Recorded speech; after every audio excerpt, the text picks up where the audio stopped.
Bien, vamos a resolver el examen parcial del ciclo de verano del 2023. Bien, este examen constó de 4 preguntas. eh, y la primera tiene que ver con cónicas. Acá se describe un conjunto en términos de pendientes y de estas constantes positivas A y B, donde A es menor que B.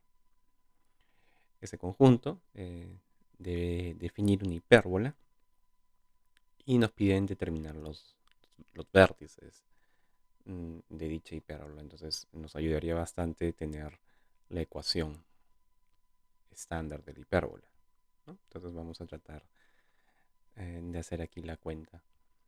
Primero tenemos la pendiente de los puntos x, y, a, b, ¿no? La pendiente de los puntos x, y, a y b. Entonces esta primera pendiente se puede calcular de la siguiente forma, ¿no? Y menos b sobre x menos a. Y eso está siendo multiplicado con la pendiente de ahora estos dos puntos, x, y menos a menos b. Entonces otra vez podemos hacer y menos b es más b sobre x menos a es más a. Y esto se está igualando a 1. Bien, entonces de esta ecuación lo que queremos hacer es tratar de darle la forma, ¿no? La forma de una ecuación estándar de una hipérbola. Arriba tenemos diferencia de cuadrados, y al cuadrado menos b al cuadrado. Y en el denominador también tenemos diferencia de cuadrados, x al cuadrado menos a al cuadrado igual a 1. Por lo tanto, pasamos a multiplicar. Nos queda y al cuadrado menos b al cuadrado igual a x al cuadrado menos a al cuadrado. Bien, y ahora hay que ver el eje transversal de la hipérbola, cómo es, horizontal o vertical. Bueno, eso depende justamente de esta condición.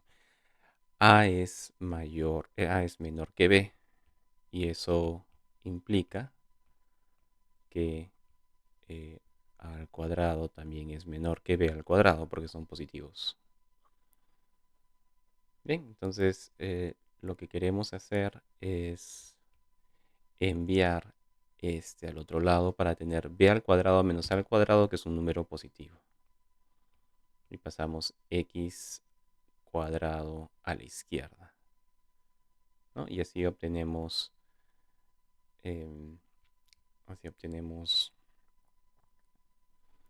y al cuadrado menos x al cuadrado igual a b al cuadrado menos a al cuadrado.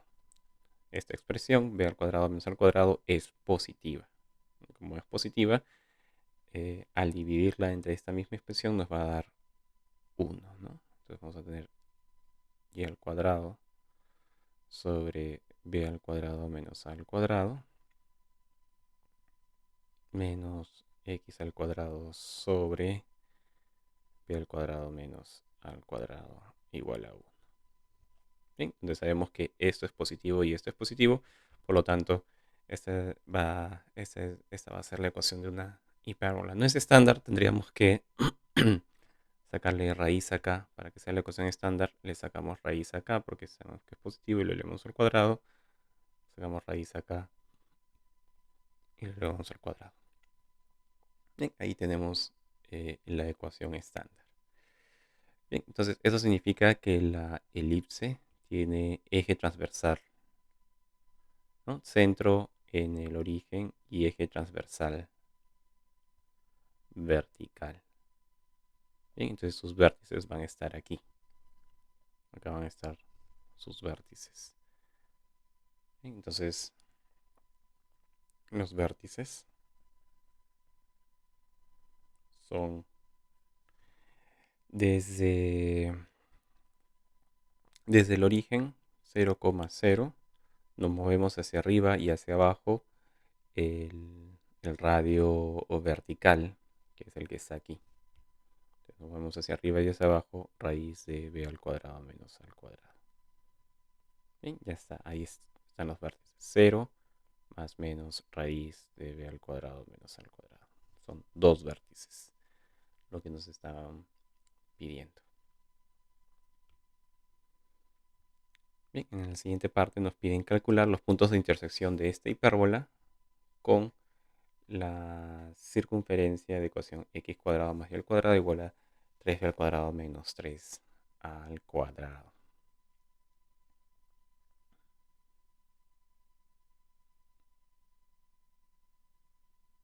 Bien, entonces acá tenemos la ecuación de la hipérbola y acá tenemos la ecuación de una circunferencia. Entonces la intersectamos. Una forma de intersectarla es, por ejemplo, podríamos sumar ambas ecuaciones. Si sumamos ambas ecuaciones, vamos a obtener lo siguiente. Y al cuadrado se suma con y al cuadrado y vamos a tener 2y al cuadrado. Y este menos x al cuadrado se va a eliminar con este x al cuadrado, ¿no? Y en el lado de la derecha vamos a tener 4b al cuadrado menos 4 al cuadrado. Entonces se simplifica entonces a y al cuadrado igual a 2b al cuadrado menos 2 al cuadrado, ¿no? Por lo tanto, ahí vamos a tener dos valores para y, ¿no? Más menos la raíz. Entonces y es más menos la raíz de 2b al cuadrado menos 2 al cuadrado, que es positivo porque sabemos que b es mayor que a. Entonces la segunda componente, ahora falta la primera. A la primera componente tenemos que obtener x. Ya obtuvimos y al cuadrado. Ahora simplemente reemplazamos en, por ejemplo, la ecuación de la circunferencia. Entonces, x al cuadrado más y al cuadrado, que es 2b al cuadrado menos 2 al cuadrado, tiene que ser igual a 3b al cuadrado menos 3 al cuadrado. Entonces, simplificando, vamos a obtener que x al cuadrado, ¿no? X al cuadrado es b al cuadrado menos a al cuadrado. Y por lo tanto, x es más menos raíz de b al cuadrado menos a al cuadrado. Y ahí obtenemos 4 puntos. Se obtienen 4 puntos de intersección, que es más menos raíz de b al cuadrado menos a al cuadrado, coma, más menos raíz de 2b al cuadrado menos 2 al cuadrado. ¿Sí? Esto quiere decir que hay que tomar más con menos con menos y menos con más, ¿no? Ahí hay 4 posibles combinaciones, 4 posibles puntos. Eso es lo que nos estaban pidiendo. Bien, en el siguiente problema tenemos una sucesión que se define de manera inductiva. El primer elemento es 3 y el siguiente es la raíz de 8 veces el anterior menos 7. Bien, nos piden calcular el segundo y tercer elemento. A ver, el segundo es la raíz de 8 por el anterior, que era 3, porque el anterior es el primero, menos 7. Bien, entonces 3 por 8 es 24 y 24 menos 7 es 17. Entonces esto es raíz de 17. El tercer elemento será la raíz de 8 por raíz de 17 y a eso le quitamos 7. Bien, ese sería el tercer elemento en la sucesión, el tercer término de la sucesión. Ahora nos piden demostrar que la sucesión es estrictamente creciente y de hecho está acotada, ¿no? Está acotada y siempre dentro del intervalo abierto de 1 a 7 para todo n. Bien, y a primera vista da la impresión de que nos están pidiendo probar dos cosas, ¿no?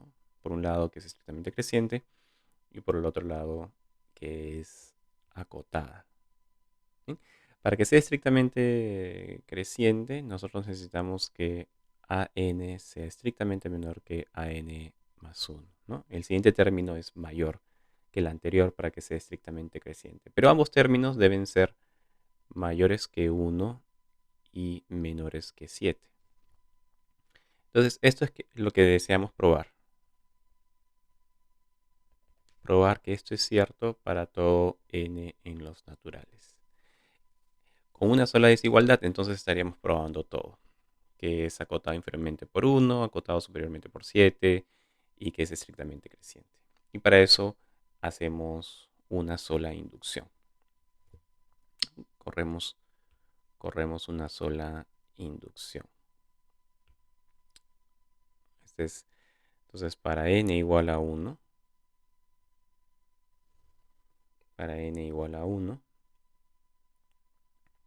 esto es cierto porque el primer elemento es 3 y el segundo elemento es 17.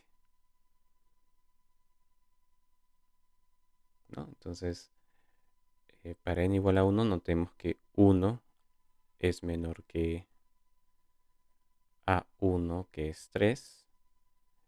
3 es menor que A2, que es raíz de 17. Y esto es menor que 7. En efecto, esta desigualdad, si lo elevamos al cuadrado, nos queda 9 menor que 17, que es cierto. Y esta desigualdad, si lo elevamos al cuadrado, nos queda 17 es menor que 49, que es cierto. ¿Bien? Entonces, para n igual a 1 se cumple la desigualdad.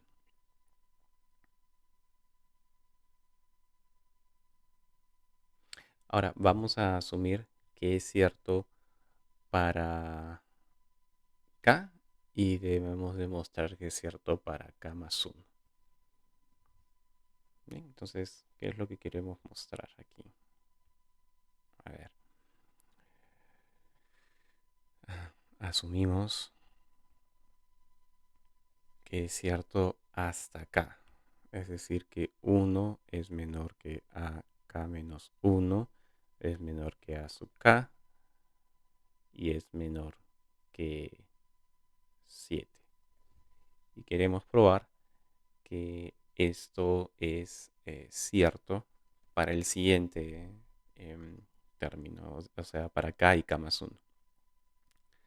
Bien, lo que hay que hacer es darle la forma usando la definición inductiva. Es decir, esta desigualdad hay que multiplicarla por 8, restarle 7 y sacarle la raíz cuadrada.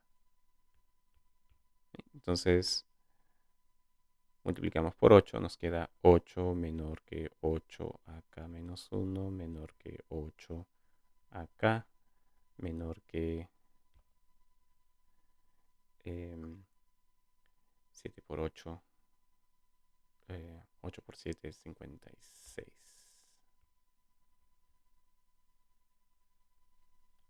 Bien, a esto le quitamos 7. Le quitamos 7, nos va a quedar 1 menor que 8 acá menos 1 menos 7 menor que 8 acá menos 7 menor que, le quitamos 7 nos queda 49. Y ahora le sacamos su raíz cuadrada. Sacando la raíz cuadrada tenemos raíz de 1 es 1. Acá tenemos raíz de 8 acá menos 1 menos 7 menor que raíz de 8 acá menos 7 menor que la raíz de 49, que es 7. Bien, y ahora usamos la definición inductiva. Raíz de 8 veces el anterior menos 7 es el siguiente. Entonces, por definición inductiva, esto es 1 menor que, este de acá es el siguiente, acá menos 1 es a sub k, y este del siguiente a acá es AK más 1, menor que 7. Esto es cierto para todo n en los naturales. Como es cierto para todo n en los naturales, la sucesión. Por lo tanto, la sucesión es estrictamente creciente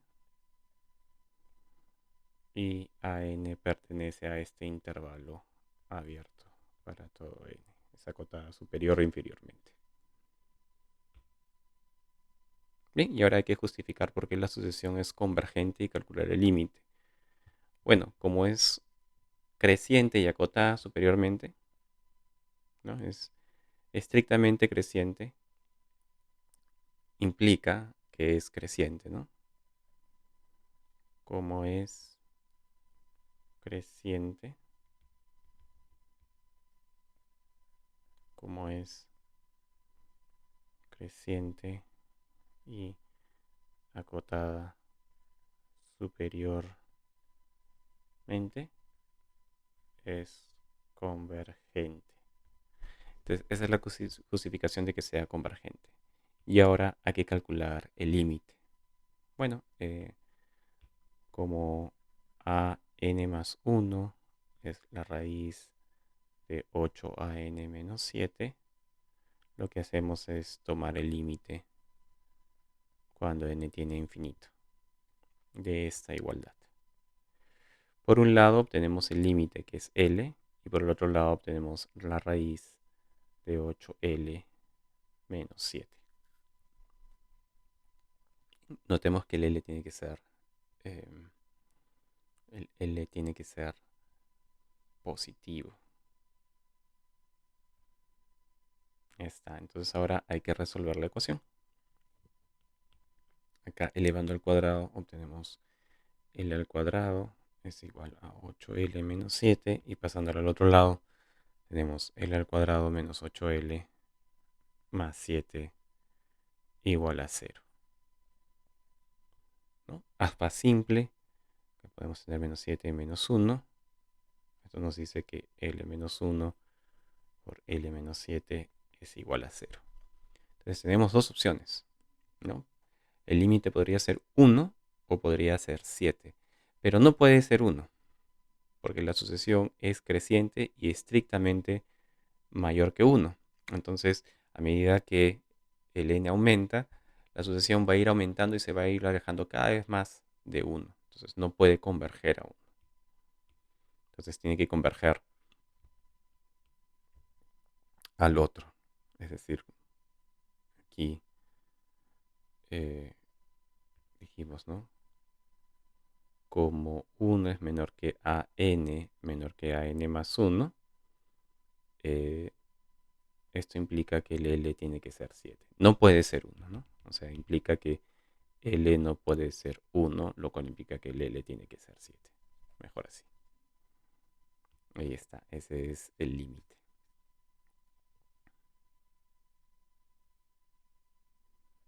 Bien, ahora en este problemita se define un polinomio cuadrático en términos de la constante a, que es no nula. Y tenemos una parábola de ecuación y igual a este polinomio cuadrático con vértice en el punto B de coordenadas hk. Nos piden primero completar cuadrados para este polinomio. Bien, entonces p de x es igual a x al cuadrado más 2a menos 1 por x menos 2. Para completar cuadrados factorizamos el a y adentro nos queda x al cuadrado más 2a menos 1 sobre a, x, afuera nos queda el menos 2. Bien, y recordemos que para completar cuadrados lo que hay que hacer es a este término que multiplica al x, ¿no? El término lineal, hay que dividirlo sobre 2, ¿no? Hay que dividirlo sobre 2 y elevarlo al cuadrado. Ese término lo sumamos y lo restamos. Es decir, a por x al cuadrado más 2a menos 1 sobre a, porque es no nulo. Le sumamos 2a menos 1 sobre 2a al cuadrado y le restamos ese mismo término, 2a menos 1 sobre a al cuadrado menos 2. Bien, entonces completamos el cuadrado. Nos va a quedar a adentro nos queda x más 2a menos 1 sobre 2a. Ahí está, al cuadrado. Es el 2a menos 1 sobre 2a. Todo esto al cuadrado. Y afuera nos queda menos.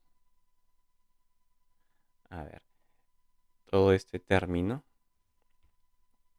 sale, pero sale multiplicando, ¿no? Sale, el denominador es 2a al cuadrado, es 4a al cuadrado. 4a al cuadrado multiplicado por a nos queda solo 4a menos 2. Bien, ese sería el polinomio con su cuadrado completo. Ahora nos piden determinar h y k en función de a, es decir, el vértice. ¿Dónde está el vértice? Bueno, la primera componente sencilla es justamente el opuesto aditivo de esto, ¿no? Porque como está con más, hay que cambiarle el signo. Entonces, el h es inmediato. H es, cambiemos de signo, nos queda 1, sobre, 1 menos 2a sobre 2a, ¿no? Y el k es, bueno, la segunda componente. Todo este término se va a ir a la izquierda y es justamente la segunda componente, es decir, el k es este menos 2a menos 1 al cuadrado sobre 4a menos 2. ¿Sí? Ese sería el término, el término, el término k.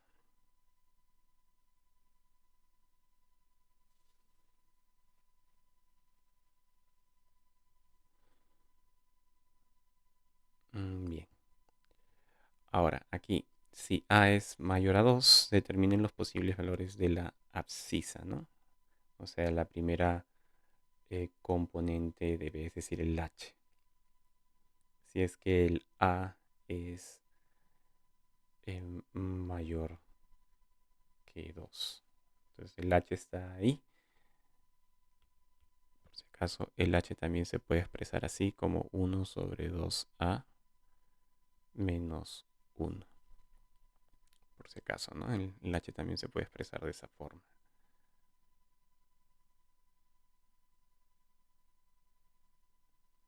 A ver, entonces si el a es mayor que 2, queremos saber qué tipo de valores podemos tener aquí. Y para eso hay que irle dándole la forma. A mayor que 2.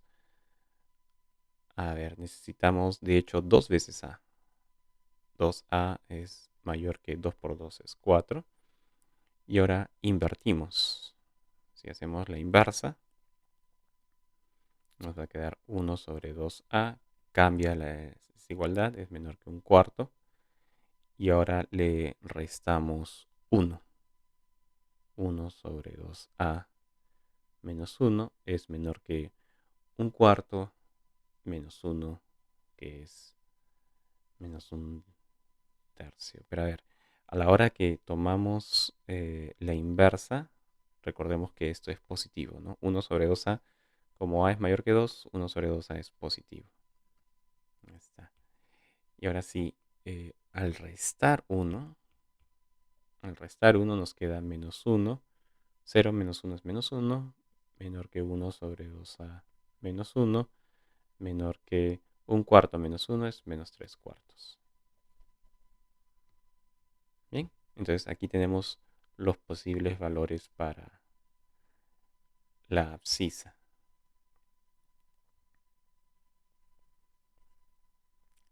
Los posibles valores son h en el intervalo abierto desde menos 1 hasta menos 3 cuartos. Esos son los posibles valores de la abscisa del vértice siempre y cuando a sea mayor que 2, ¿no? Ahí obtenemos la restricción.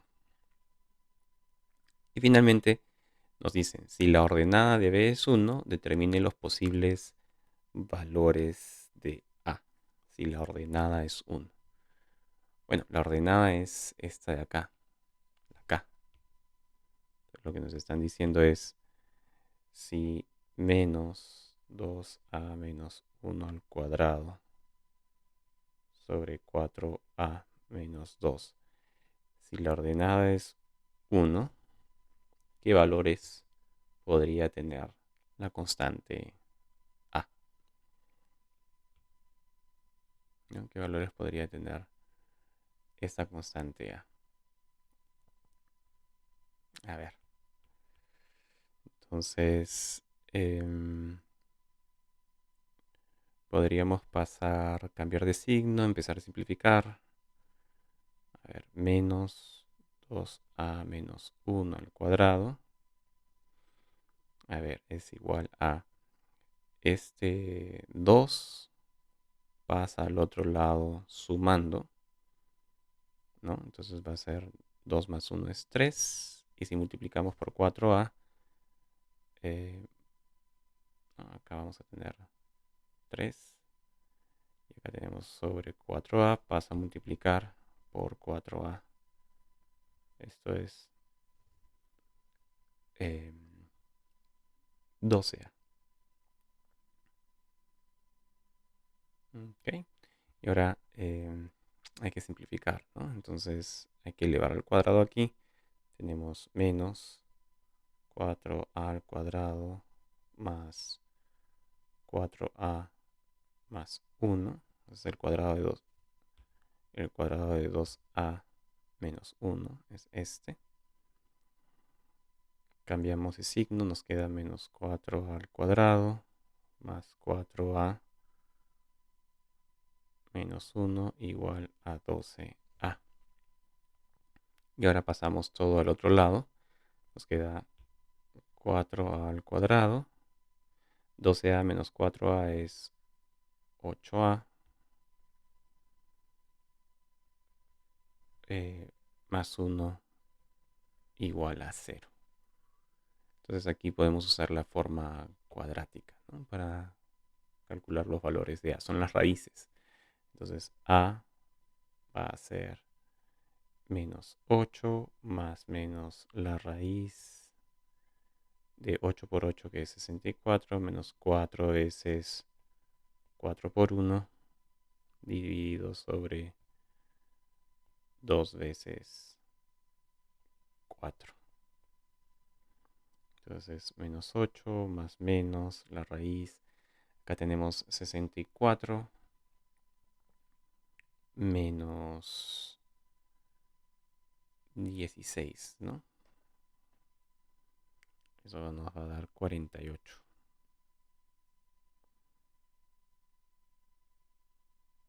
Todo dividido entre 8. Bien, entonces 48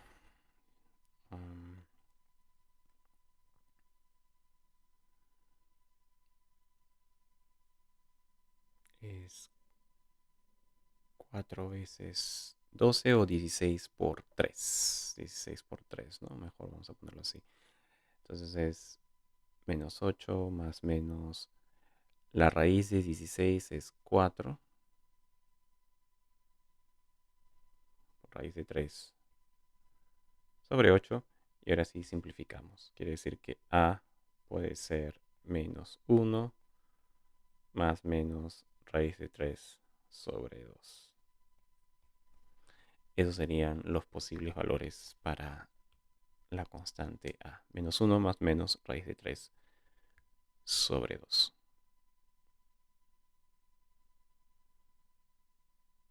Bien, entonces ahora tenemos un último ejercicio. Se define una relación en el conjunto A que tiene 3 elementos, A, B, C, D, E y F, que son distintos de esta forma, ¿no? Acá tenemos varios pares ordenados. Y vamos a decir que X se prefiere a Y cuando X, Y pertenece a esta relación.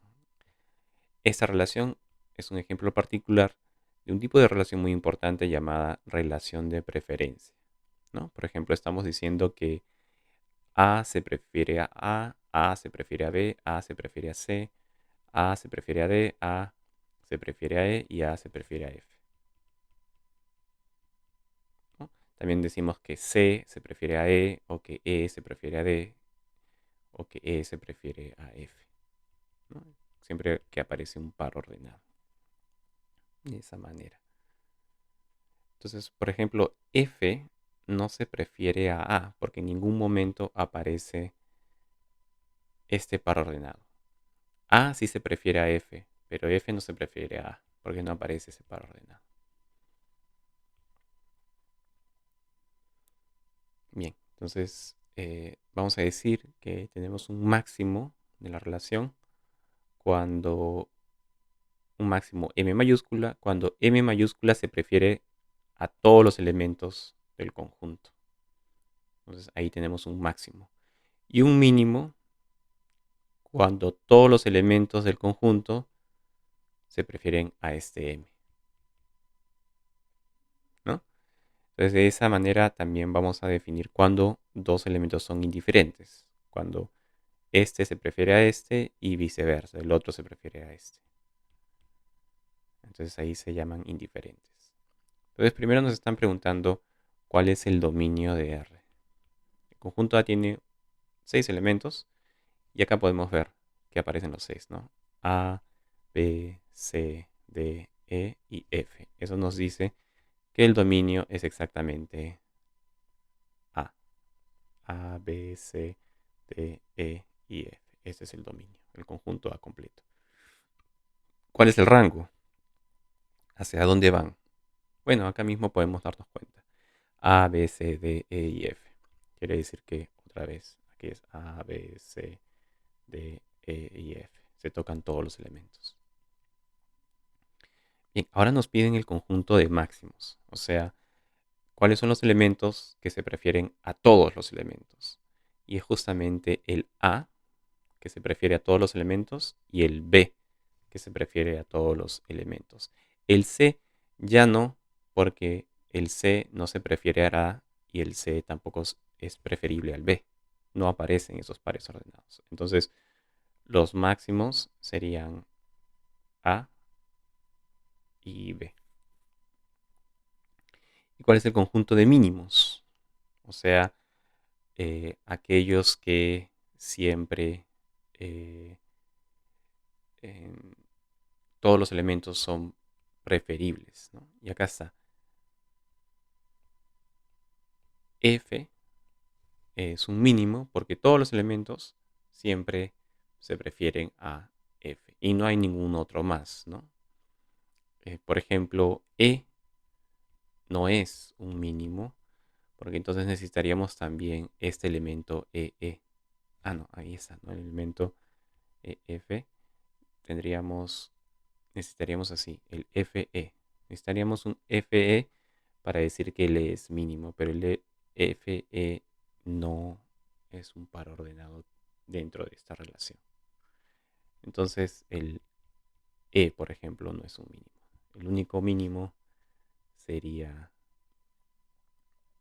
el F. Ese es el conjunto de mínimos. Luego el conjunto de elementos indiferentes a C y el conjunto de elementos indiferentes a D. O sea, C. Conjunto de elementos indiferentes a C. Entonces, por ejemplo, con primera coordenada tenemos CC, CD, CE y CF. ¿Y cuáles tenemos con segunda coordenada C? Con segunda coordenada C tenemos estos nada más. AC, BC y nadie más, ¿no? Entonces, nos fijamos en esto. AC está aquí, pero no hay un CA. No hay un CA. BC está aquí, pero no hay un CB. CD está aquí, pero no hay un DC. CE está aquí, pero no hay un S. Y CF está aquí, pero no hay un FC. Entonces, para que sean indiferentes, tienen que estar los dos. Entonces, el único que queda es CC. Quiere decir que el conjunto de elementos indiferentes a C es simplemente el C. Y ahora hacemos algo parecido con D.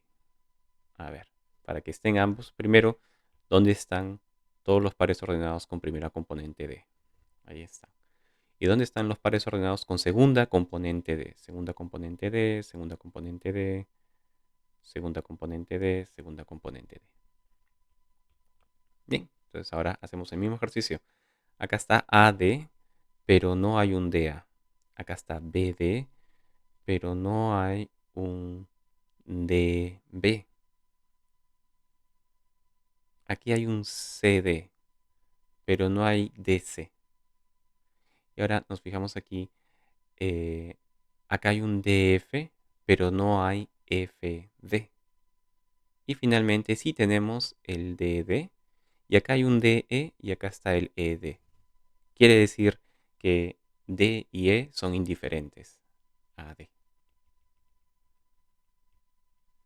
Bien, entonces acá podemos poner el conjunto de elementos indiferentes es D y E. Bien, esta es la manera formal de hacerlo. Sin embargo, hay una manera más gráfica de entender esto. Esta relación de preferencia se puede entender de esta manera. El A y el B se prefieren a todos los elementos, ¿no? El A y el B es preferible a todos los elementos. Luego en el siguiente nivel aparece el C. Y en el siguiente nivel aparece el D y el E. Aquí aparece el D y el E. Y al último aparece el F.